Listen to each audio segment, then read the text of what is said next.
기업 다녀보셨어요? 저는 그래도 기업생활 4년 했는데 우리나라 중소기업 중에서 대기업하고 협력하려고 서로 줄 서 있습니다. 안녕하십니까. 고고TV 여명입니다. 9월 11일 방송할 내용인데요. 9월 10일 차정입니다. 오늘 국민면접, 국힘의 국민면접, 시그널 면접 2가 오늘 방송됐죠. 한 8만 명이 아마 접속을 했어요. 보니까 동접이 8만 명이고 어제가 한 5만 8천 명 했다는데 이건 참사입니다. 지금 국힘을 보호하기 위해서 또는 윤석열을 보호하기 위해서 진중권이가 등장해서 그래도 국민들이 국힘 면접을 쳐다봤다 하면서 자위를 하고 괜찮다 하시는 분들은 정치의 정자도 모르는 것입니다. 지금 8만 명이든 5만 명이든 우리나라 국민의 0.1%뿐이 안 봤어요. 그죠? 어제 같은 경우 시그널 면접 완에서는 한 5만 8천 명 동접, 5만 명 정도 됐었는데 0.1%고 오늘 한 8만 명 정도 봤으면은 물론 하루 이틀 지나면 몇 명은 더 보겠죠. 0.67%뿐이 안 돼요. 12명인데 6명씩 이틀을 나눠서 진중권이라는 쓰레기를 등장시켜서 호기심을 자극했는데 이건 참사예요. 이틀 동안 나눠 할 거면은 6명씩 토론을 붙이면 되는 거예요. 6명씩. A리그, B리그 해가지고 토론을 붙이면 되는 것이고, 그렇으면은 국민들이, 윤석열의, 내공을 보기 위해서 최소한 한 4, 5% 나왔을 것 같은데요. 그러면은 한 2, 300만, 3, 400만 명은 봤을 것 같아요. 이걸 갖다가 흥행이라고 치부하는 국힘이나 또는 국힘 지지자들은 너무너무 현 시국이나 민주당의 지금 이재명의 돌진을 모르는 거 스스로 자유하는 꼴입니다. 오늘 또 2에서 보면은 제가 본 건 솔직히 2차 컷에서 4명에 누가 들어갈 것인가 하고 그것만 유심히 봤는데요. 지금 상강은 정해졌죠. 윤석열, 홍준표, 유승민. 그 다음에 한 명이 2차 컷에서 누가 들어갈 것이냐 하는데 저는 최재형이 원희룡한테 밀리느냐 하태경한테 밀리느냐 하고 생각을 하는데요. 하태경이 올라갔으면 낫겠다 하는 것이죠. 최재형 씨는 노블레스 오블리주, 그 다음에 명문가, 그 다음 애국자 집안, 그리고 인생사가 참으로 봉사의 인생을 살았고 선비기질을 갖고 있다. 최재형 씨 같은 경우는 정치를 할 사람이 아닙니다. 제가 애초부터 그랬어요. 우파 쓰레기 유튜버들이 최재형이 이걸 띄울 때 최재형은 정치할 분이 아니에요. 그래서 2차 컷에서는 아마 하태경이 올라가지 않을까 하고 생각합니다. 원희룡은 너무 자충우돌 튀고 있는데 원희룡은 지금 대단히 비호감으로 찍혔습니다. 누구 때문에? 이준석 때문에 찍혔습니다. 그래서 제 욕심인데 4강은 하태경이 합류하면 좋겠다 하는 것이고 오늘 윤석열이 하고 또 하태경의 면접까지만 봤는데요. 하태경이가 진중권을 또 발라버립니다. 그러니까 진중권 같은 경우는 제가 항상 말씀드리지만 깊이가 없어요. 정치 몰라요. 외교 몰라요. 국방 몰라요. 그 다음에 경제는 더더욱 몰라요. 진중권이는. 걔는 골수자파입니다. 골수자파가 국힘에 들어와서 휘젓고 다니니까 호기심을 불러일으켰고 또 외연 확장이 되며 또 국민들의 관심을 끌었다 하시는 분들은 정치의 정자도 모르는 겁니다. 하태경이가 아주 발라버려요. 이제 노동유연제에 대해서 한 10분 동안 진중권하고 토론도 아니에요. 진중권 그건 싸움을 거는 거예요. 지 개인적인 도구마에 갇혀가지고 좌파적인 도구마에 갇혀가지고 무조건 깨기 작전 들어가는 거예요. 그게 토론 아니에요. 진중권은 너무 얄팍하고 천박한 지식을 갖고 있어요. 걔는 정치인을 갖다가 절대 평가할 자질이 없는 놈입니다. 오히려 유서탑이란 김준일인가요? 걔가 오히려 나아요. 진중권이보다. 솔직히 말해가지고. 진중권이고 관종이에요. 관종. 그래서 하태경이가 진중권을 발라버리는 장면, 노동유연제에 대해서 밑에 영상을 편집해서 불러놨습니다. 하태경이가 이랬습니다. 진중권이한테. 너 회사 다녀봤어? 나 4년은 다녀봤어. 너는 왜 그 골수자파야? 다른 거 변하는데 말이야. 노동 문제에 대해서는 안 변한다. 하태경이가 직격을 날려버리죠. 진중권 아주 건방집니다, 그럼. 지가 뭐 말이 안 통하고, 지가 남한테 설득이 당하면은, 그냥 이러고 있어, 이러고. 이러고. 형편없는 놈.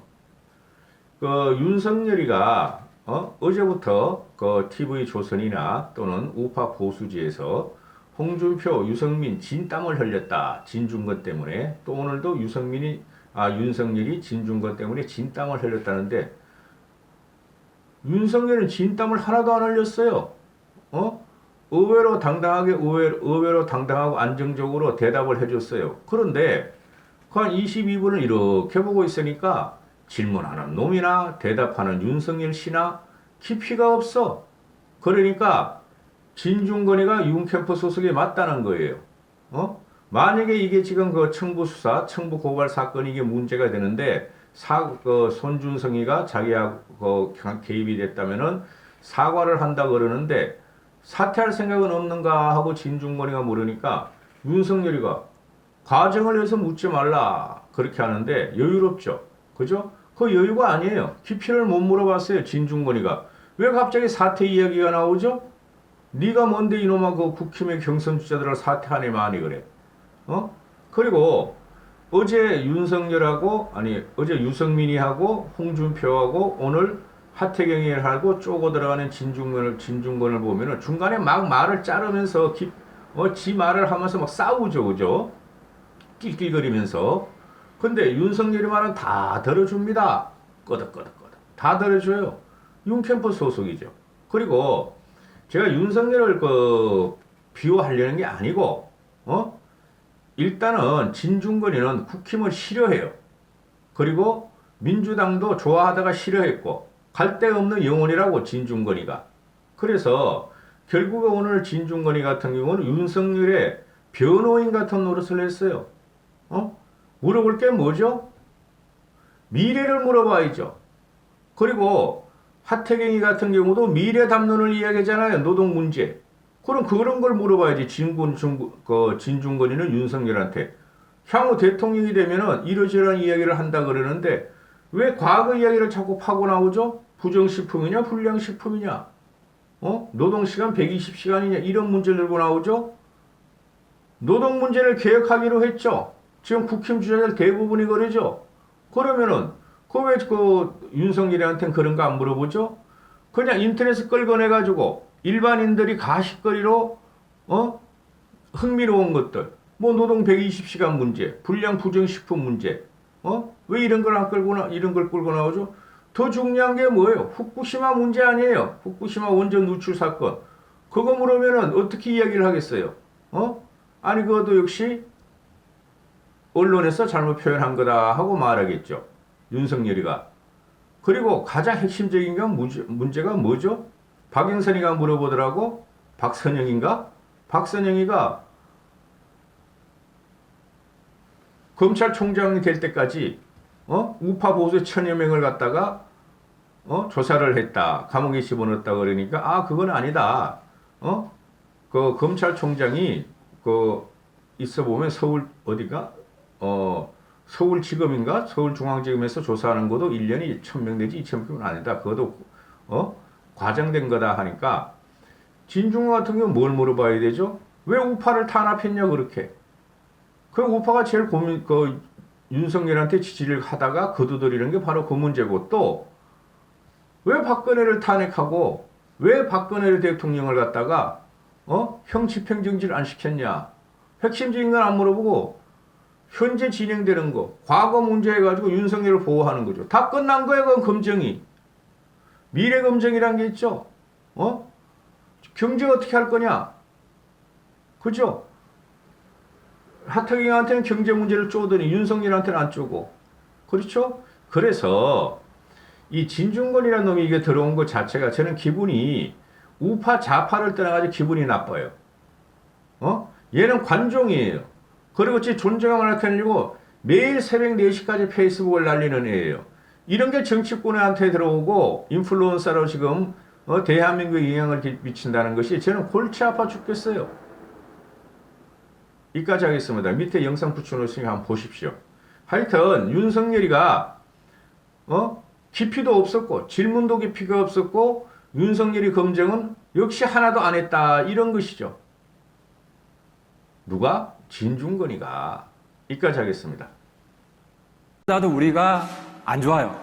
최근 이제 작년 고용률을 보면 프랑스 고용률이 청년 고용률이 우리가 높습니다. 왜 그러냐? 네. 마크롱이 해고 개혁을 했어요. 노동 개혁을 했어요. 근데 놀랍게도 이 상시해고를 2017년 도입해서 문재인 정부랑 비슷하게 들어왔잖아요. 2년 만에 일자리가 36만 개 늘어나고 청년 실업률이 확 줄었어요. 그러니까 이제 민노총이 해고하면 끝이다.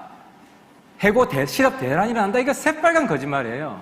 그러니까 오히려 해고를 하니까 저도 한 30명 되는 업체를 운영한 적이 있는데요. 해고가 불가능하면 지금 당장 인력이 필요해도 정규직으로 못 뽑습니다. 제가 많은 기업들 만나봐도 그래요. 그래서 오히려 해고를 허용해야 지금 필요한 인력을 충분히 뽑아서 고용 총량이 늘어난다. 그래서 상시 해고는 곧 상시 더 많은 고용이다. 이런 이야기. 그러니까 노동 유연성을 잠깐만, 말씀하시는 거죠? 노동 유연성을 말씀하시는 그렇죠. 노동 유연성 거죠? 교육이죠. 그러니까 제가 좀 주도 질문이거든요. 계속 좀 가야 되기 때문에. 일단은 그런 거란 말이죠. 유럽 같은 경우에 그게 가능할 수도 있습니다. 하루치 개혁이라든지 뭐 등등등등 통해서. 근데 한국은 아시겠지만 뭐 사회적 안전망이라는 게 거의 없다시피 하잖아요. 이런 상태 속에서 상시 해고 가능은 아주 쉽게 통과가 돼요. 문제는 뭐냐, 실업수당 강화하고 그다음에 사회적 안전망, 이건 굉장히 오래 걸리는 거거든요. 증세도 필요하고 재정도 늘려야 되고. 국민들이 이 말 안 믿거든요. 앞에 것만 하고 뒤에 것만 안 할 것이다. 그러니까 이제 대단한 착각이 상시해고를 허용하면은 아까 민노총 협박대로 실업이 더 늘어난다. 그게 아니라 노동 유연성이 확대되면 고용 총량이 오히려 늘어난다는 거죠. 그래서 실업자들이 더 줄어든다는 거예요.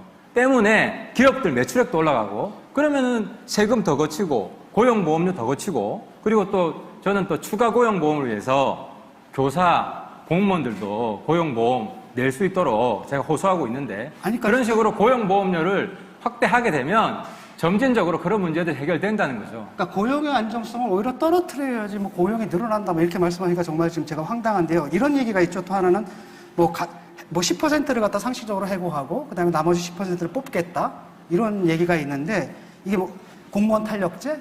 이거 사실은 옛날에 누굽니까 오세훈 시장이 했던 거잖아요. 3%. 근데 황당한 건 뭐냐면 그 10%, 3%의 이게 기준이 뭐냐. 기준이 없기 때문에 멀쩡한 사람들이 그 3% 맞추느라고 잘려나가기도 하고 이런 일들이 있었거든요. 그래서 제가 이제 진중권 교수님 보면 많은 부분에 있어서 옛날 올드 좌파의 낡은 그래서 많이 벗어났는데 특히 노동 문제만 아직도 못 빠져나오는 것 같아요. 그러니까 계속해서 지금 그 이대로 있잖아요. 우리 앉아서 다 죽습니다. 그러니까 문제는 뭐냐면 그러니까 유연성이 고용을 더 늘린다는 이 현실이 세계 곳곳에서 입증되고 있는데 아직 대한민국 좌파들만 부정해요. 그래서 나라 망하는 거예요. 잠깐만. 아니 해고를 자유롭게 한다면 그러지 않아도 기업들은 해고 자유롭게 하거든요. 저도 주변에 이제 제 가족 중에 하나가 세상에 해고를 하기 위해서 사람을 갖다가 뭐집니까 흥신소라 그러나 사람을 같이 미행까지 시켜가지고 이렇게 해고를 하는 판이거든요. 나는 그런 판에 해고를 자유롭게 하면 이게 늘어난다라는.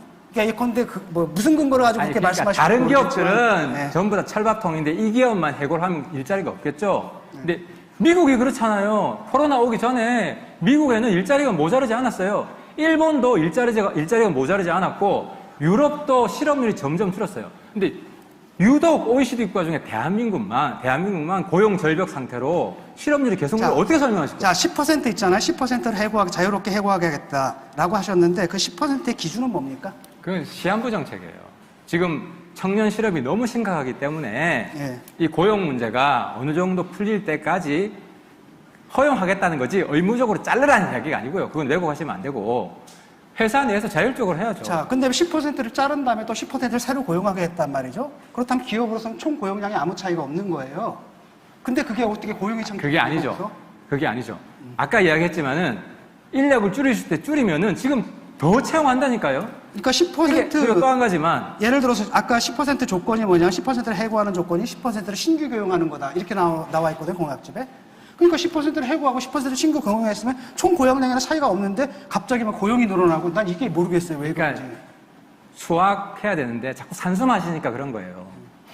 아니 더 많이 채용한다니까요. 그리고 두 번째로는 지금 노동시장 가장 큰 이유가 우리 노동시장은 계급화돼 있어요. 메이저 대기업 일자리는 메이저리그고 중소기업은 마이너리그여가지고 마이너리그 한 번 가면 평생 마이너리그니까 여기 안 가려고 4년, 5년 뭐 이렇게 대기업 좋은 일자리 찾으려고 시간 낭비하잖아요. 근데 만약에 이 일자리 순환이 되면 중소기업 왜 안 들어가겠습니까?